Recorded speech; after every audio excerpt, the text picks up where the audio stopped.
চট্টগ্রাম বন্দর টিলা ৩৯ নম্বর দক্ষিণ হালিশহর ওয়ার্ড বিএনপির উদ্যোগে অনুষ্ঠিত এই নির্বাচন কেন্দ্রভিত্তিক মত বিনিময় সভা নভেম্বর ১৪ তারিখ শুক্রবার সন্ধ্যায় তালতলা দক্ষিণ হালিশহর উচ্চ বিদ্যালয়ের মাঠত আলিশাপাড়া, হন্দলপাড়া ও ফকির আহমদ পাড়ার নেতাকর্মীরা লইয়ে এই সভা অনুষ্ঠিত হয়।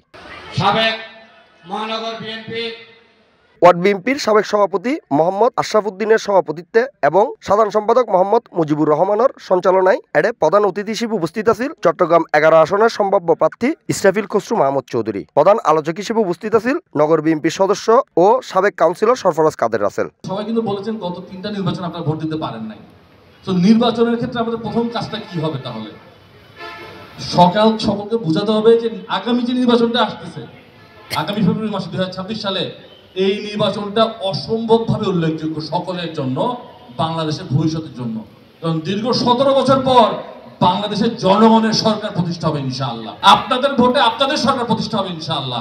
বাংলা জাতীয়তাবাদী দল যেই আসন্ন নির্বাচন, এই নির্বাচনে ধানের শীষের পক্ষে আপনাদেরকে মা বোনরা যারা আছেন আপনার প্রত্যেক ঘরে ঘরে যারা উপস্থিত হয়নি তাদেরকে বুঝাতে হবে ধানের শীষে ভোট দেওয়ার জন্য।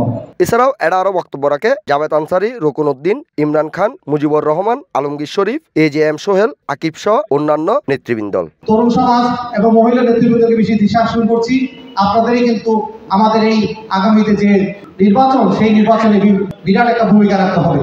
দলভিত্তিকভাবে গিয়ে ৩১ দফাটা ঘরে ঘরে বুঝাতে হবে, এভাবে আমাদের কার্যক্রম শুরু করতে হবে। বিএনপির সাবেক সভাপতি C+ TV চট্টগ্রাম।